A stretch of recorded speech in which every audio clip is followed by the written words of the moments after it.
감사합니다. 앉아 주십시오. 하나님께서 사무엘을 선전자, 선지자로 세웠음을 당시에 이스라엘 백성들이 다 알았습니다. 선지자라는 말은 먼저 아는 자라는 뜻이죠. 그런 자라는 말이고, 또 선전자라고도 불렀는데 하나님이 하실 어떤 일들을 하나님께서 가르쳐 주심으로 미리 볼 수 있는 사람들, 그려볼 수 있는 사람들, 이런 사람을 선견자라고 말을 합니다. 근데 오늘 이 본 말씀에 보시면은 사울이 왕이 되도록 하나님께서 이끌어 가시는 과정의 일부를 보여주시고 있습니다. 그런데 사울하고 사무엘하고 같은 일을 경험을 하지만은 똑같이 이해하고 따르는 것은 아니었던 것을 알 수가 있습니다. 그 앞에 본문 앞에 나와 있는 내용을 여러분 읽어보셨으면은 아마 기억하실 건데, 사울의 아버지가 그 암나기들을 잃어버렸어요. 좋은 일이 아니죠. 나귀들은 그때 당시에도 아주 귀한 재산이었는데, 그래서 아들 사울한테 사환 하나를 데리고 가서 잃어버린 암나귀를 찾으라고 지시를 했습니다. 근데 아무리 찾아도 나귀를 발견할 수가 없는 거예요. 그래서 결국에는 사울이 어떻게 생각을 하는가 하면은, 나귀를 찾기는 고사하고 이러다가 부모님이 우리까지 잃어버렸다고 걱정하겠다, 그런 생각을 하고 집에 돌아가자, 이런 얘기를 합니다.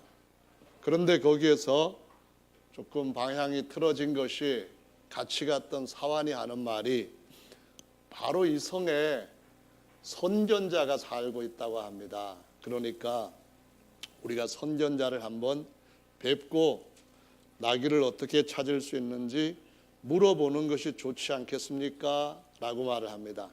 그래서 그러면은 선견자한테 뭔가 예물을 드려야 될 것 아니냐, 예물이 있냐 했더니 마침 드릴 만한 것이 있습니다 하고 해서 그 사울이 사환과 함께 사무엘이 거하는 성으로 들어가서 사무엘을 만나려고 찾아가는 내용이 앞에 기록이 되어 있습니다.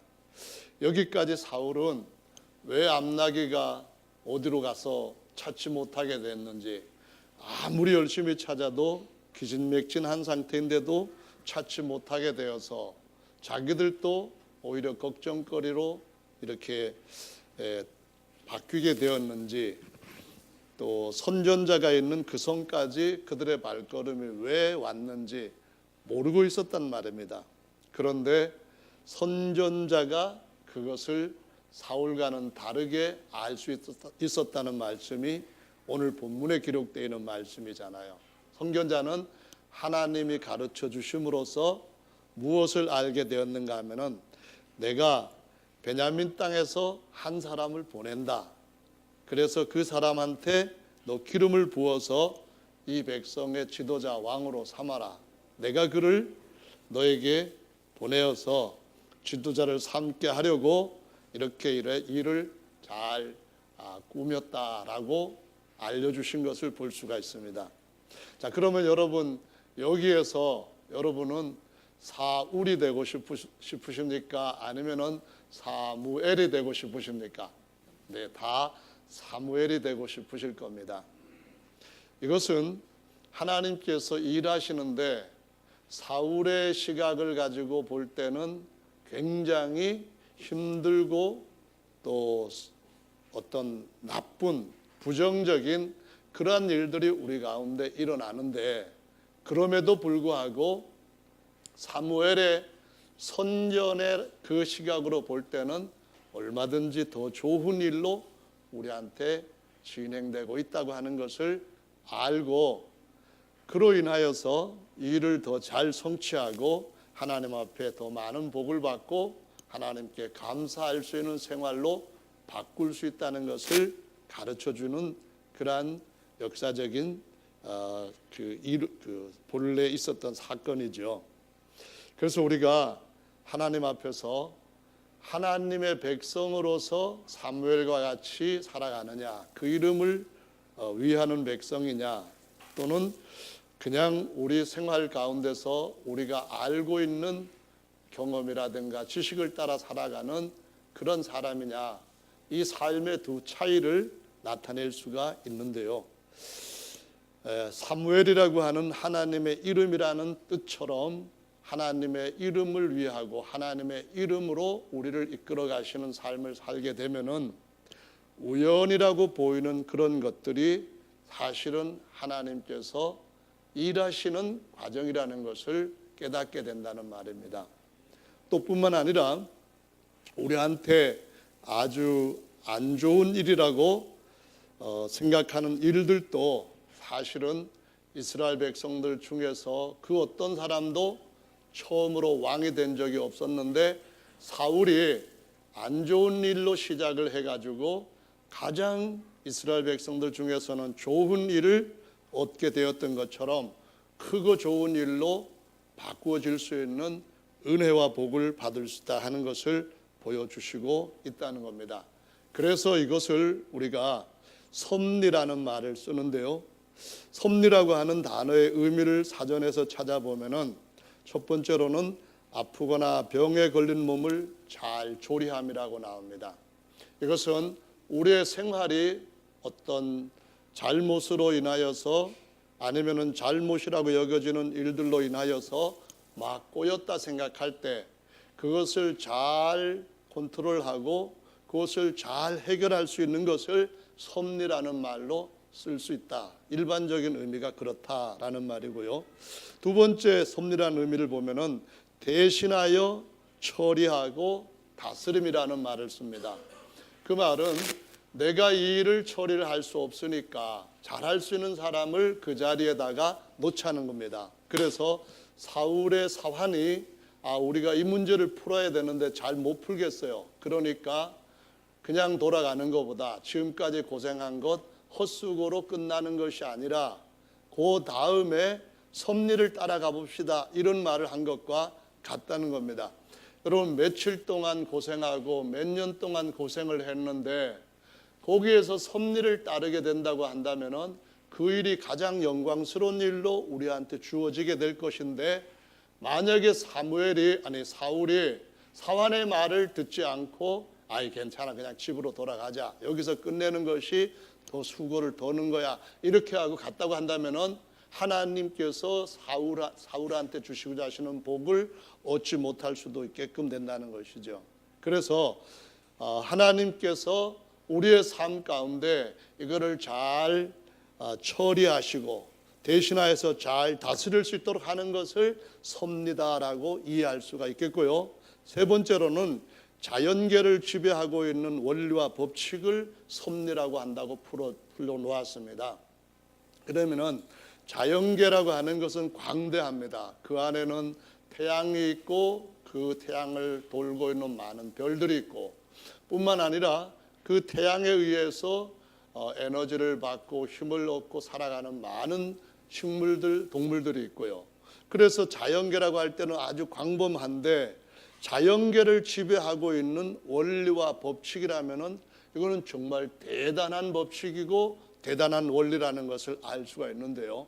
과연 그런 섭리가 궁극적으로 누구에게서부터 나오냐를 발견하는 것은 매우 중요한 일이라고 생각이 됩니다.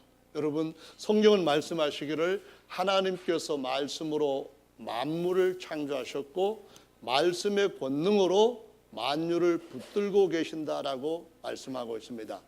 그렇다면은 사전상에서 말씀하고 있는 자연계를 지배하고 있는 원리와 법칙은 하나님의 말씀이라는 것을 우리가 깨닫게 된다는 거예요.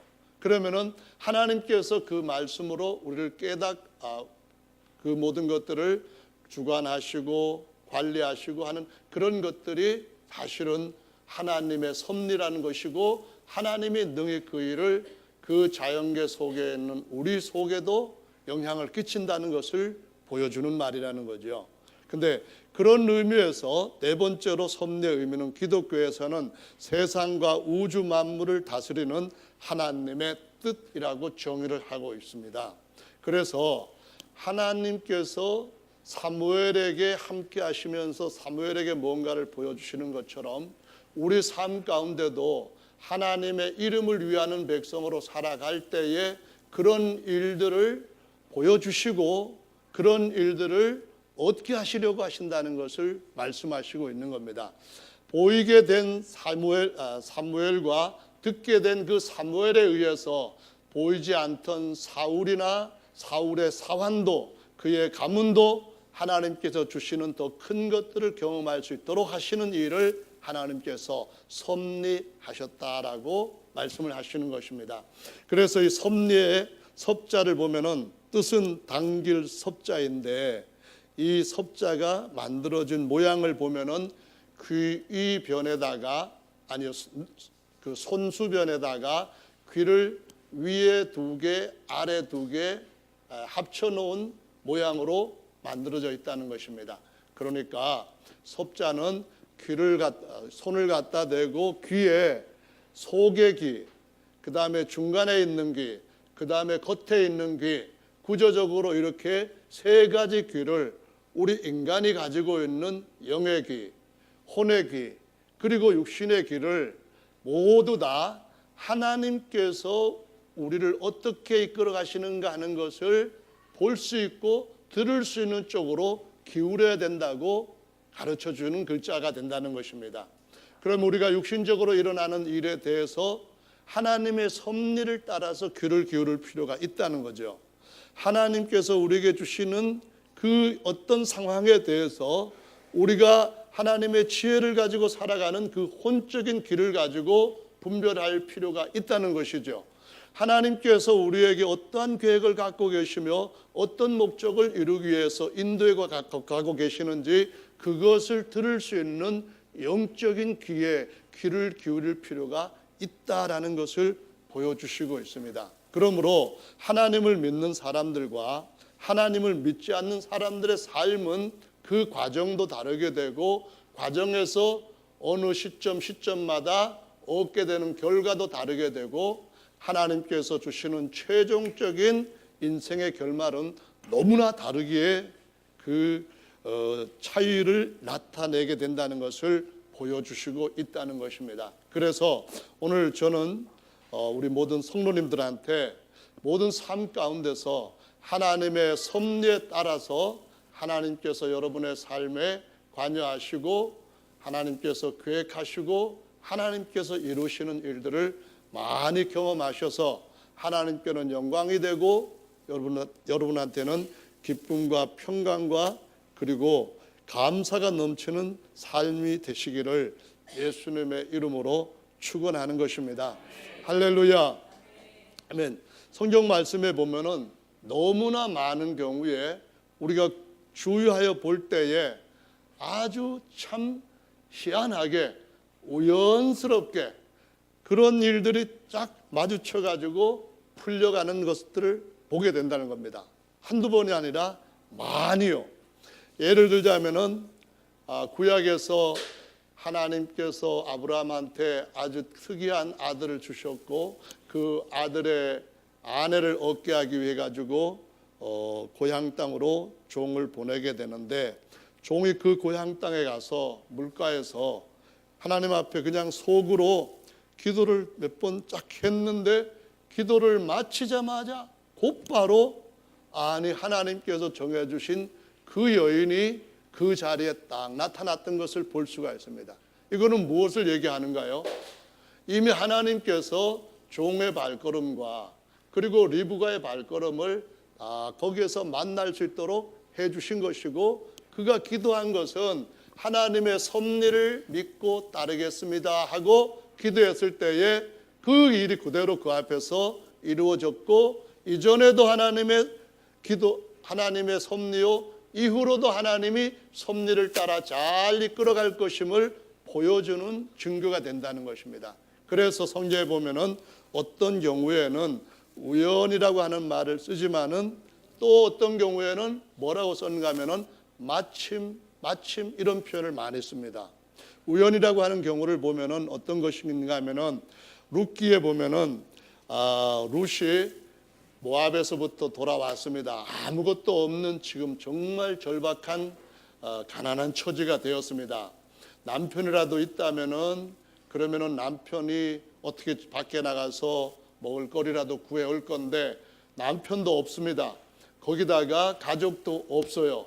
거기다가 논도밭도 다 팔아버렸기 때문에 어떤 부동산 거기에서 얻을 소득 같은 것도 전혀 없습니다. 그냥 하루하루를 어떻게든 해결해야 되는데 해결 방법은 추수 때였기 때문에 추수하는 밭으로 가서 이삭을 줍는 일밖에는 없었답니다. 이스라엘 백성들한테 하나님이 명하시기를 가난한 자와 나그네들을 위하여서 이삭을 다 거두지 말고 그냥 두라고 말씀하셨기 때문에 밭에 가보면은 그래도 뭔가 먹을 것이 있을 것이다 하고 밭으로 갔는데 룻기 2장 3절 말씀에 보면은 뭐라고 기록되어 있는가 하면은 우연히 보아스의 밭에 이르러서 이삭을 줍기 시작했더라라고 말씀합니다. 여기에서 우연이라고 하는 것은 아직까지 룻이 모르기 때문에 우연으로 보이는 겁니다. 그것은 사무엘과 같이 하나님께서 가르쳐 주신 일들에 대한 장래를 아는 사람으로 볼 때는 우연이 아니라 그 발걸음이 거기로 가야만 되는 필연성을 갖고 있다는 것을 보여주고 있습니다. 우연히 가서 죽고 있는데 2장 4절에 이어지는 말씀을 보면은 마침 보아스가 베들레헴에서부터 와가지고 그 밭에 관리하는 일을 시작하는 것을 보여주고 있습니다. 아니 세상에 어떻게 그 여인이 이삭 주러 가는 바로 그 시점에 다른 때는 잘 오지도 않던 보아스가 그냥 일하는 젊은이들한테 일 맡기고 나중에 추수하고 끝난 뒤에는 그냥 세민하면 되는 그런 보아스가 어떻게 그 시간에 마침 밭에 와서 이 정말 하나님 앞에 그 모든 것을 걸고 베들레헴으로 찾아왔던 룻이라고 하는 이 미망인을 만나게 되느냐는 말씀입니다. 이 마침이라고 하는 것이 하나님의 섭리라고 하는 용어로서 거기에 등장했다는 것을 보실 수가 있다는 겁니다.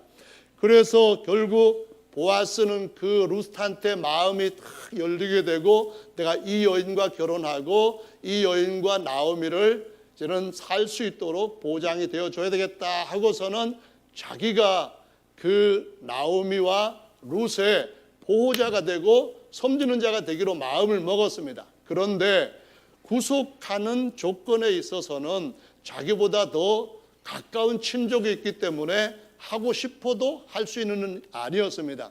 그런데 4장 1절의 말씀에 보면은 보아스가 성문에 올라가서 앉았는데 아니 마침 보아스의 말하던 기업 물을 자가 그 자리로 온 겁니다. 그 발걸음을 하나님께서 인도하셔서 보아스에게 하시고자 하시는 일을 하게 하시는 모습을 우연이 아니라 하나님의 섭리를 통해서 보는 사람들의 눈에는 보이게 된다는 것입니다. 우리의 모든 삶 가운데서도 하나님께서 어떤 일에 대해서 일들을 계속 아주 진지하게 차질 없이 추진하고 계신다고 하는 사실을 믿는 사람들은 정말 하나님의 복을 받을 수 있는 준비된 사람들입니다. 그런데 그러지 못하고 에이 사한 말을 뭐 들을 게 뭐가 있느냐 이런 생각을 하고 자기 고집대로 나가는 사람들은 혹시 그런 복을 받지 못할 수도 있습니다.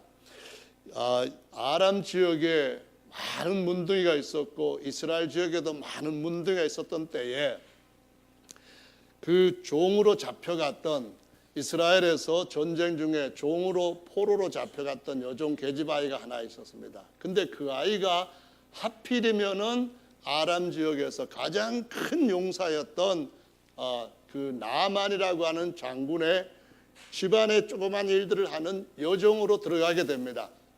그런데 그 나만은 아주 심한 문둥병을 앓고 있었습니다. 근데 그 여종이 나만한테 얘기를 합니다. 우리 이스라엘 땅에 가면은 이 병을 고칠 수 있는 선지자가 있습니다. 한번 가보시면은 절대로 후회하지 않을 것입니다.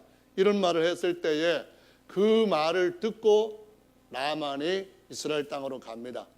그런데 선지자가 엘리사 시대였었는데 나와서 보지도 않고 나만 장군에 대한 대우도 없이 그냥 요단강에 가서 7번 씻으라고 사환한테 그냥 전갈만 해주고 코빼기도 안 보이니까 화가 난 겁니다. 우리나라에 가면은 더 맑은 물들이 많은데 내가 여기까지 와가지고 이런 수모를 겪으면서 저런 부끄러운 일을 해야 되겠느냐 하면서 가려고 했을 때에 따라왔던 종이 말합니다. 주인님, 선지자가 만일 더 큰 일을 시켰다고 한다면 화날 일입니까? 그래도 했을 거 아닙니까? 그런데 선지자께서 그냥 요단강에 가서 7번 씻으라고 한 것인데 왜 그렇게 화를 내시죠? 한번 해보시죠 뭐. 그랬는데 7번 씻었을 때 깨끗하게 나왔습니다. 여러분, 어떤 일이 하나님의 섭리하심 가운데 있는 거라고 한다면은 그것을 알아들을 수 있는 은혜 있는 사람들이 은혜를 받고 누릴 수 있는 줄로 믿으시기 바랍니다. 그러기 위해서는 하나님의 섭리하심에 대해서 민감해야만 됩니다. 우리의 삶에 대해서 이것이 과연 하나님께서 나를 이끌어 가시는 그 길인가, 아니면은 내가 내 마음대로 가는 내 길인가를 생각하면서 하나님의 길이라고 마음속에 평안함을 주시고 하나님의 인도하심을 차근차근 보여주실 때에 여러분의 삶은 계속적으로 더 밝은 태양이 뜨는 것처럼 야고보에 일어났던 분열의 역사가 있게 될 것입니다. 그러나 그렇지 않다고 한다면은 하나님께 더 마음을 온전히 집중해서 그분의 그 인도하심에 귀를 기울일 때에 주님은 다른 것들도 바꾸어서 그 사울 아버지한테 일어났던 그런 일들을 오히려 아들한테 큰 복이 되게 하셨던 하나님의 역사하심도 여러분에게 함께 있을 줄로 믿으시고 어떻게든 하나님 앞에 더 가까이 나가시는 은혜를 받으시기를 예수님의 이름으로 축원합니다. 사울이 이 뒤에 보면은 그 기름 부음을 받고 왕으로 일단 하나님이 인정을 해 주셨는데, 그런데 사울을 찾아보니까 사울이 어디 있는지 보이질 않습니다.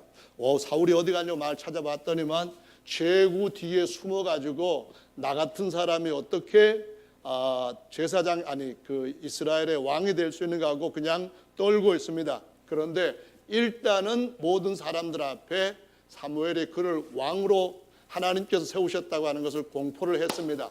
그런데 사람들이 인정을 안 하는 거예요.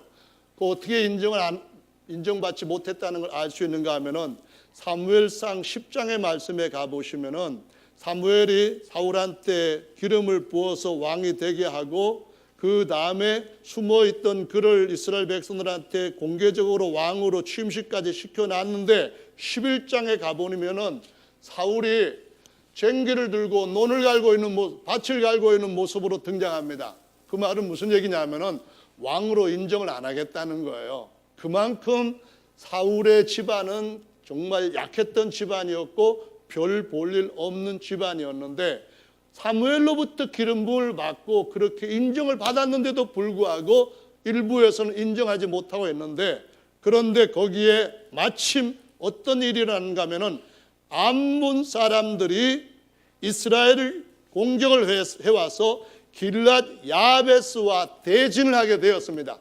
그래서 싸우려고 해보니까 도저히 길랏 야베스 사람들이 싸워서 승산이 없는 거예요. 그래서 화친을 하려고 하는데 암몬 장군 나하스가 뭐라고 조건을 내세웠는가 하면은 너희들의 눈을 오른쪽을 다 빼버리면은 그럼 화친하겠다, 이렇게 조건을 내세운 겁니다. 눈을 다 빼버리면 어떻게 됩니까?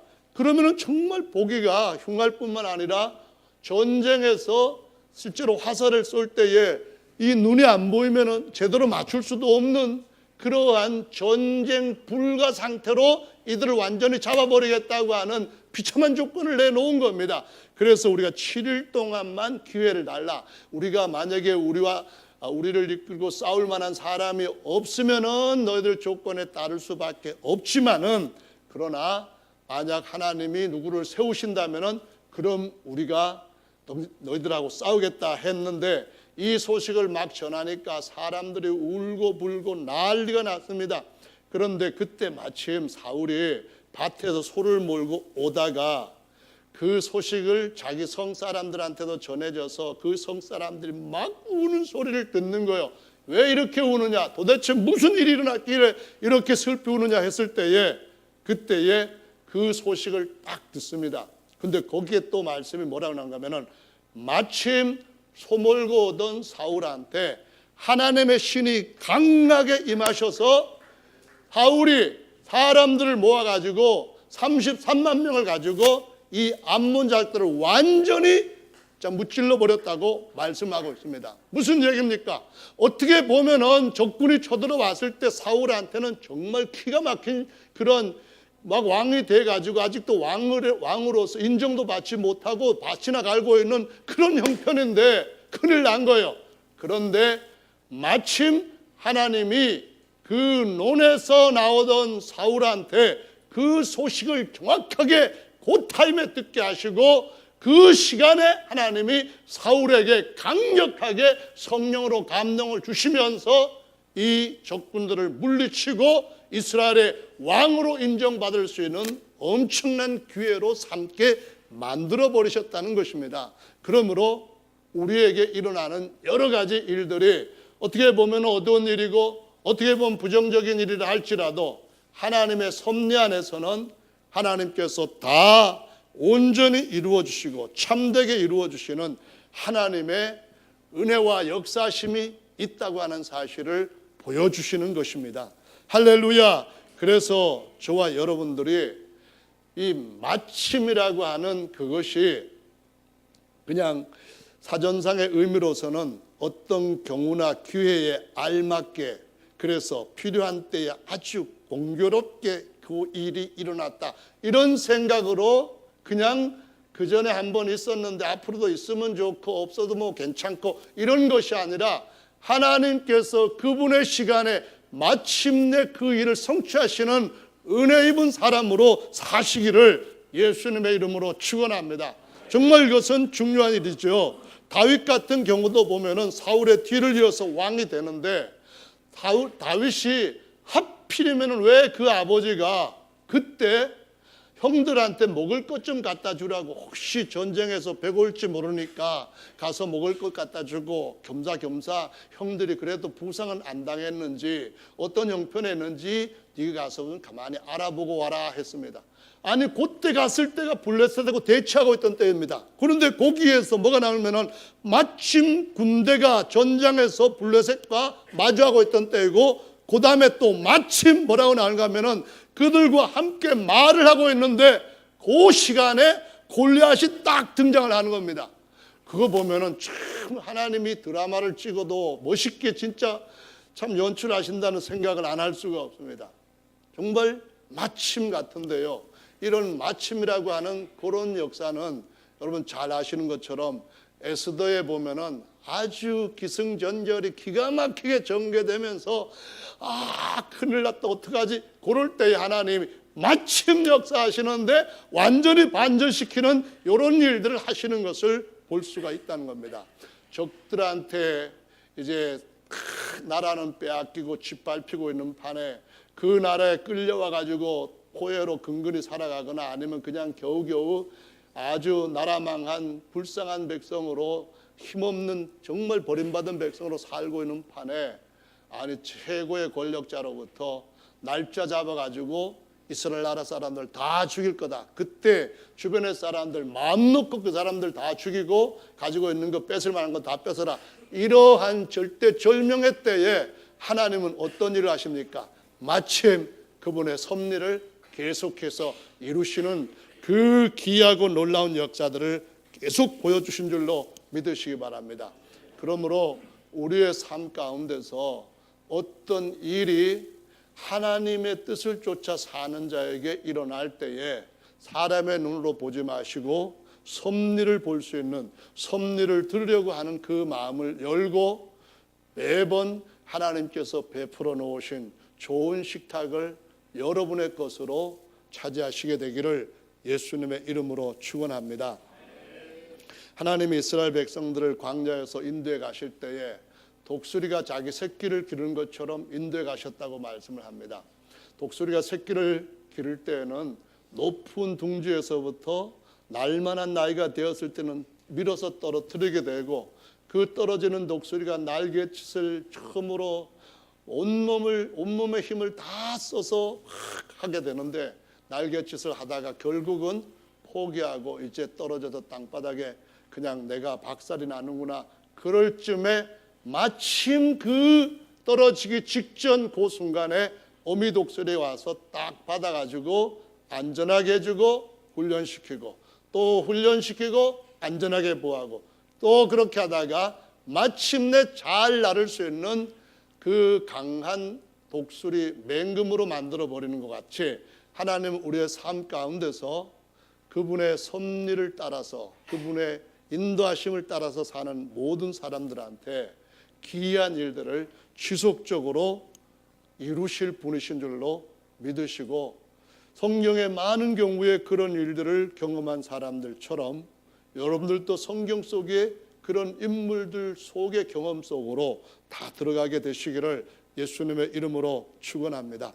시편 139편은 정말 우리가 믿을 만한 말씀을 주시고 있습니다. 우리를 모태 가운데서 신묘막측하게 지으시고 우리의 형질이 제대로 이루어지기 전에 하나님은 우리에 대한 것을 미리 다 아시고 그분의 책에 기록하셨다고 말씀하시면서, 그분께서 우리 각 사람을 향하여 기록해 놓은 모든 말씀들은 얼마나 그 양이 많은지 헤아릴 수조차 없이 많다고 말씀하십니다. 세세하게 기록하셨다는 겁니다. 우리가 그냥 일상 가운데서 누구든지 우연히 겪을 수 있는 어떤 일인데, 그런 일이었지만은 알고 보면은 그 일 하나가 우리의 일생을 하나님께서 준비하신 곳으로 쭉 이끌어 가시면서 거기에서 하나님이 준비한 완전한 대박을 만나게 하시는 그와 같은 일들을 결국 마침내는 이루시는 하나님이신 것을 보여주고 있는 것이죠. 그래서 이것은 어떤 성경에 등장한 특별한 사람들한테만 그런 것이 아니라 모든 사람들한테 하나님께서 열어놓으신 문인데, 그 문에 믿음으로 들어가는 사람들, 그 하나님의 음성에 귀를 기울인 사람들은 그 안에 누구든지 들어갈 수 있고, 그렇게 한 사람들의 것이 기록되어 있다는 것입니다. 따라서 나는 그 경우에 해당되지 않는다가 아니라 나도 그 경우에 해당될 수 있는 사람이고, 나도 그들처럼 그 책에 기록되어 있는 것처럼 기록될 만한 하나님의 기념을 어디엔가 증거돌로 놓을 수 있는 사람이라고 하는 이 진실하고 그 참된 인식을 가지고 여러분 삶 가운데서도 주께서 나는 아니라고 하고 그런 생각에서부터 자유로워 주시고, 나에게도 주님이 그렇게 하실 것이라고 하는 믿음을 갖고 다 경험을 하시기를 바랍니다. 성경은 하늘의 참새 한 마리도 허락하지 아니하시면은 안 떨어진다, 그런 말씀하시면서 너희는 많은 참새보다 귀하고 사실 너희들은 머리카락 하나까지라도 다 세신 바 되었다라고 말씀을 하시고 있습니다. 하나님은 제 머리카락이 몇 개인지를 아시는 분이시고, 여러분 중에 머리가 잘 안 빠지는 분의 머리카락 개수도 알고 계시는 분이십니다. 어제 개수와 오늘 개수 아니면은 1시간 후의 개수를 주님은 시시각각으로 그냥 정확하게 내실 수 있는 아주 정확한 분이시라는 것입니다. 거기에 대해서 이의를 제기하시는 분이 혹시라도 계신다고 한다면은 어떻게 하나님이 그렇게 머리카락을 시간 단위로 계산을 하시느냐? 시간 단위가 아니라 초 단위로 계산할 겁니다. 초 단위가 아니라 떨어지는 그 순간, 다시 나는 그 순간 하나님은 모든 인류에 관한 것들을 알고 계시는 분이시라는 것에 대해서 주님 자신이 친히 증명하고 계신다는 겁니다. 그러면은 그렇게 머리카락 하나까지라도 관심을 갖고 아시는 그분이 우리의 삶의 모든 일에 관여하실 수 있지 않겠습니까? 그 선하심을 따라, 그분의 인자심을 따라 우리의 모든 삶이 그분이 준비해 놓은 더 좋은 곳으로 계속 진행해 가도록 그렇게 도우시고 그렇게 역사하시고 그것을 하나님 아버지께서 기뻐하시지 않겠습니까? 그래서 저와 여러분들은 정말 하나님 안에서 그 섭리를 따라서 하나님 앞에 복을 누릴 수 있는 은혜 받은 백성들로 사시기를 예수님의 이름으로 다시 한번 부탁을 드립니다. 세옹지마라는 말은 세상에서도 많은 사람들에게 알려져 있는 말이잖아요. 성경 말씀에 보면은 세옹지마 못지않게 더 정확한 더 은혜로운 말씀을 주시고 있습니다. 로마서 8장 28절에 보면은 우리가 알거니와 하나님을 사랑하는 자 곧 그 뜻대로 부르심을 입은 모든 자들한테는 모든 것이 합력하여 선을 이루느니라 라고 말씀을 하십니다. 선을 이룬다는 말씀은 좋은 것을 이룬다는 말씀이에요. 낙이 잃어버린 것이 좋은 것을 이루었습니까? 확실히 그렇습니다. 당시에 사울은 힘은 미약했지만은 그래도 가지고 있는 하나님으로부터 받은 은혜가 있었습니다. 그것은 바로 하나님을 얼마만큼이든 인정하고 그 하나님의 선지자의 말에 그 마음을 두었다는 것입니다. 하나님을 사랑하는 자, 곧 그 뜻대로 부르심을 입은 자들에게는 모든 것이 합력하여 좋은 것을 이룬다고 하셨습니다. 모든 것이라고 하는 말은 나귀를 잃어버렸던 아니면은 말 한 마리를 집 나갔던 말이 더 끌고 들어왔던 어떤 것이든 간에 마찬가지입니다. 다리가 부러졌던 그것 때문에 어떤 일에 나가지 못하게 되었던 좋은 일이 또 생겼던 어떤 일이든지 말입니다. 세상의 일보다도 더 정확하게 하나님은 그분을 사랑하는 모든 자들에게 그 모든 것을 다 합력해서 선을 이루시는 일을 하시는 줄로 믿으시기 바랍니다. 그러니 여기에서 여러분의 마음을 닫지 마십시오. 이제는 더 이상 하나님에 대해서 기대할 수 있는 것은 없는 것 같다. 그 뒤에 선전자가 우리에게 주시는 우리의 일생에 대해서 알고 계시는 예수 그리스도께서 우리에게 주시는 또 한 번의 그 주님을 향한 그 마음을 여러분 꼭 빼앗기지 마시기를 바랍니다. 그래야면은 주님은 우리의 생애를 주님이 준비하신 마지막 때까지 완전히 성공하는 승리하는 삶으로 이루실 줄로 믿습니다. 그런 삶을 위해서 세 가지 것을 여러분한테 부탁드리고 싶은데, 첫 번째, 전적으로 하나님은 내게 좋은 일을 하시는 분이시다라는 것을 믿으시고 여러분의 삶을 주님 앞에 신탁하시기 바랍니다. 사람들한테는 32억 개의 염지쌍들이 23쌍의 염색체 속에 들어있다고 하는데요, 모든 사람들의 그 유전 구조를 보면은 99.9%가 똑같다고 합니다. 99.9%가 같기 때문에 사람이라고 인정이 된다는 거예요. 근데 0.1%가 다른데 이 0.1%에서 32억 쌍의 염기쌍 중에서 0.1%가 되면은 한 320만 개 정도가 그 0.1%에 해당된다고 하는데요. 요것 때문에 그 염지 서열 AGCT가 각각 다른 사람으로 나온다는 겁니다. 이 지구상에 살았던 사람들의 수가 어마어마하게 많은데 하나님이 우리 속 세포 하나하나 속에 어마어마하게 32억 개 이상의 염지쌍들을 갖다가 집어넣고 신묘막측하게 지으셔서 0.1%를 배열을 다르게 하심으로 귀가 다르게 나오는 사람, 머리카락이 다르게 나오는 사람, 피부색이 다르게 나오는 사람, 키가 다르게 나오는 사람, 목소리가 다르게 나오는 사람, 모든 것들이 다르게 나온다는 겁니다. 지문이 다르게 나오고 홍치가 다르게 나오고 그렇게 다르게 나오도록 하나님이 이렇게 신묘막측하게 설계를 하셨다는 겁니다. 그 말은 무엇입니까? 하나님이 우리 인생 하나하나에게 얼마나 세밀하게 관찰하고 얼마나 세밀하고 정확하게 설계하셨는가 하는 것을 보여주는 증거가 된다는 것입니다. 그래서 지금까지 살았던 모든 사람들, 지금 살고 있는 모든 사람들, 앞으로 태어날 모든 사람들과 다르게 설계하고 다르게 조직하고 다르게 계획하신 그 어마어마한 사람 중에 나 하나에게 대해서 하나님은 특별한 계획들을 섭리 가운데 이루고 계신다는 것을 기억하시고, 그 정도 하나님이 정밀하신 분이라고 한다면 확실히 믿을 수 있겠다고 여러분의 삶의 모든 것을 한번 맡겨보시기 바랍니다. 할렐루야.